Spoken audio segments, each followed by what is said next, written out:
Halo warga intelektual sekalian. Guys, dulu Spanyol yang paling vokal mengecam Israel. Tapi sekarang ini justru netizen Maroko itu yang paling vokal mengecam Spanyol. Kenapa netizen Maroko itu banyak mengecam Spanyol? Apa alasannya? Karena imigran Maroko itu dibatasi, dilarang masuk ke Spanyol. Bahkan ya, baru-baru ini lagi viral di media sosial di mana orang-orang Maroko itu sampai rela berenang gitu ya demi masuk ke Eropa atau ke Spanyol. Nah, yang jadi pertanyaan, apakah ini cobaan atau ajab bagi Spanyol? Apakah ini musibah atau cobaan? Apakah ini karma gitu ketika mereka vokal mengecam Israel? Bagaimana fakta yang sebenarnya? Apakah Spanyol ini akan berubah seperti Maroko? Apakah Spanyol itu akan dijadikan negara Islam? Apakah ini invasi melalui imigran? Bagaimana fakta yang sebenarnya? Langsung saja kita ke pertandingannya. Mari kita gaskan. Awal mula Spanyol itu mengecam Israel itu sebenarnya ini sejarah yang panjang ya, tapi awal mulanya itu karena faktor media sosial ya. Jadi Spanyol itu kan bisa dikatakan sama dengan negara-negara Eropa. Jadi media sosial itu sangat vokal menyuarakan media sosial yang ada di Spanyol ya, menyuarakan yang namanya hak asasi manusia. Nah, orang-orang Spanyol itu menganggap bahwa Palestina itu adalah korban, sehingga mereka mengecam yang namanya Israel gitu ya. Tapi apakah orang Palestina itu benar-benar korban? Itu kan menimbulkan pertanyaan baru lagi kan. Artinya gini, kalau ada orang yang bertikai, ada dua negara yang konflik, apakah kita bisa memihak? Sebenarnya menurut saya pribadi ya, menurut keyakinan saya, sebaiknya kita nggak boleh berpihak karena kita nggak tahu permasalahan yang sebenarnya. Kalau ada tetangga kita yang konflik, sebaiknya kita nggak usah ikut campur gitu ya. Tetangga kita konflik dengan tetangga kita yang satu lagi, nggak usah ikut campur karena kita nggak tahu permasalahannya seperti apa gitu. Lebih baik kita mendamaikan gitu ya. Namun Spanyol nggak peduli gitu ya. Spanyol itu lebih berpihak pada Palestina. Ya boleh-boleh aja berpihak pada Palestina, nggak jadi masalah. Tapi permasalahannya, Spanyol itu hanya melihat aib Israel. Mereka tidak melihat aib Palestina. Semua negara itu punya aib. Mereka tidak melihat aib Gaza. Artinya gini, kalau Israel itu jahat, ya, apakah Palestina suci? Itu kan yang jadi permasalahan. Apakah Gaza itu suci? Kalau kita bahwa Israel itu penjajah gitu, menyerobot tanah gitu, apakah itu bisa dibuktikan secara ilmiah? Apakah Palestina itu suci gitu? Itu yang jadi pertanyaan. Apakah ada datanya ilmiah? Apakah cukup data gitu?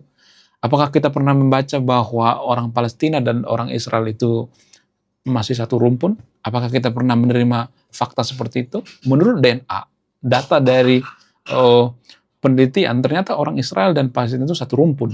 Jadi Israel ya pulang ke, ya maksudnya orang-orang Israel pulang ke Israel, ya, orang-orang Yahudi pulang ke Israel zaman dulu yang pernah merantau ke Eropa, itu pulang kampung. Bukan menyerobot tanah orang-orang Palestina. Itu menurut data. Tapi apakah kita pernah menerima fakta seperti ini? Nggak pernah kan? Jadi makanya saya tidak berpihak pada Israel, saya tidak berpihak pada Palestina. Ya kalau mereka konflik, lebih baik kita mendamaikan aja, jangan berpihak. Saya nggak berpihak pada Israel, saya nggak berpihak pada Palestina. Itu yang tidak dipahami oleh orang-orang Spanyol. Kenapa orang-orang Spanyol tidak memahami itu? Karena dipengaruhi oleh media sosial. Karena ya Spanyol itu kan lebih pro terhadap umat Muslim ya. Ya kita tahu bersama bahwa nggak semua, tapi umat Muslim itu kan lebih pro terhadap Palestina. Jadi ini dipengaruhi oleh agama juga. Nah, ketika Spanyol itu pro terhadap umat Muslim, maka ya imigran-imigran Maroko itu menyerbu gitu ya, menyerbu Spanyol karena Maroko berpikir Spanyol ini berpihak pada umat Muslim. Mereka ini lebih membela Palestina. Ya udahlah, kita menganggap bahwa Spanyol ini tempat yang aman, nyaman gitu untuk ditempati gitu ya.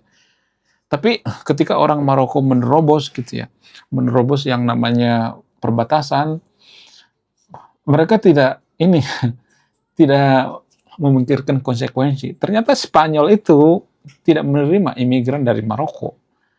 Ya, ketika mereka masuk ke Spanyol, yang terjadi apa? Yang terjadi ada banyak kerusuhan di sana gitu. Kenapa orang Maroko itu masuk ke Spanyol? Apa alasannya? Jadi ada desas-desus yang mengatakan bahwa undang-undang atau sistem atau aturan di Spanyol itu memperbolehkan atau menerima yang namanya imigran ya. Sehingga orang-orang Maroko itu pergi ke Spanyol. Tapi gini guys, kita tahu bersama bahwa Maroko itu kan mayoritas Muslim ya. Dan mereka juga menegakkan yang namanya syariat Islam. Kalau syariat Islam itu bisa bikin negara makmur, kenapa Maroko nggak makmur ya kan? Kenapa nggak mempertahankan syariat Islam mereka kan? Kenapa imigran Muslim itu biasanya mereka ya sangat oh, ini ya sangat militan ya membela yang namanya syariat Islam ya. Bahkan ketika mereka pergi ke suatu negara ya mereka berharap negara tersebut yang mereka tumpangi itu menerapkan syariat Islam gitu ya. Nggak semuanya tapi di sekelumur, tapi rata-rata seperti itu. Jadi ini sebenarnya pembahasan yang rumit ya.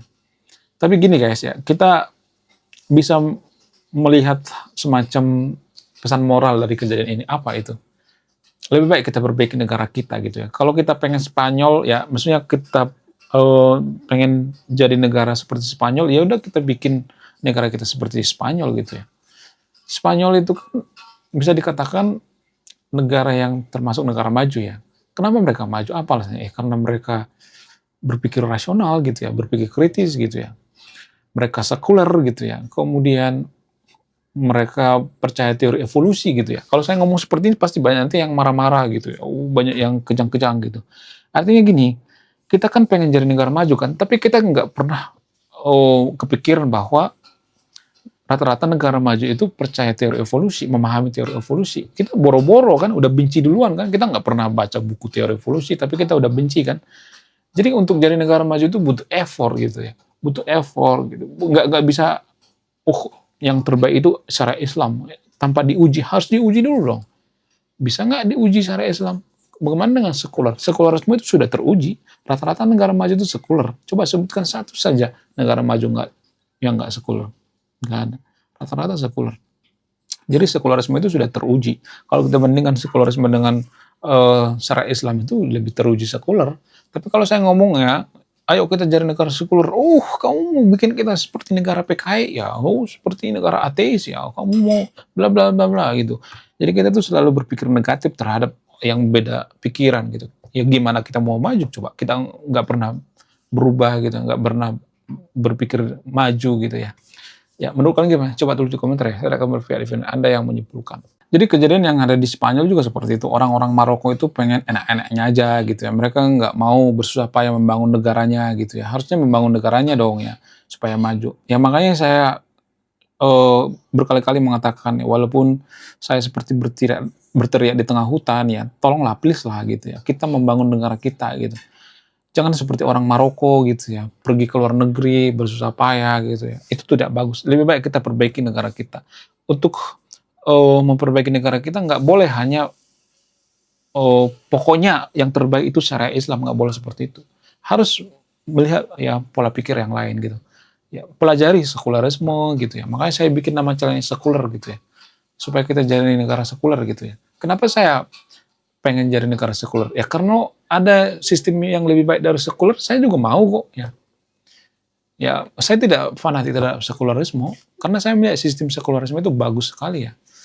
Makanya saya bikin nama channel ini nama sekuler. Tapi boro-boro kan dengar nama sekuler aja kita sudah fobia gitu ya. Gimana kita jadi negara sekuler? Kita nggak jadi negara sekuler itu maksudnya sekuler murni ya, bukan sekuler nangu-nangu seperti Konoha. Ya, karena banyak pemuka agama yang diuntungkan kalau kita tidak sekuler murni.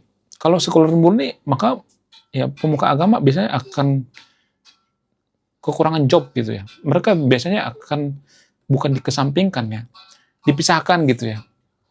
Jadi kita akan seperti negara-negara Eropa, negara-negara maju gitu ya. Tapi rata-rata negara maju sekuler kan. Kita harus membuka pikiran dong. Kemudian teori evolusi, rata-rata negara maju itu menerima teori evolusi. Konoha kan enggak kan. Walaupun kalau sakit mereka vaksin gitu ya. Vaksin itu kan faktor daripada teori evolusi kan. Ya. Itu hanya teori ya.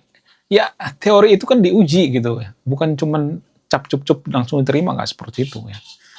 Jadi sebenci-bencinya Anda dengan teori evolusi, Anda pasti punya tulang ekor. Nggak percaya? Cek sekarang juga. Ya, pasti Anda punya tulang ekor. Oke guys, sekian video. Terima kasih sudah menonton. Saya Warga Intelektual, salam rasional.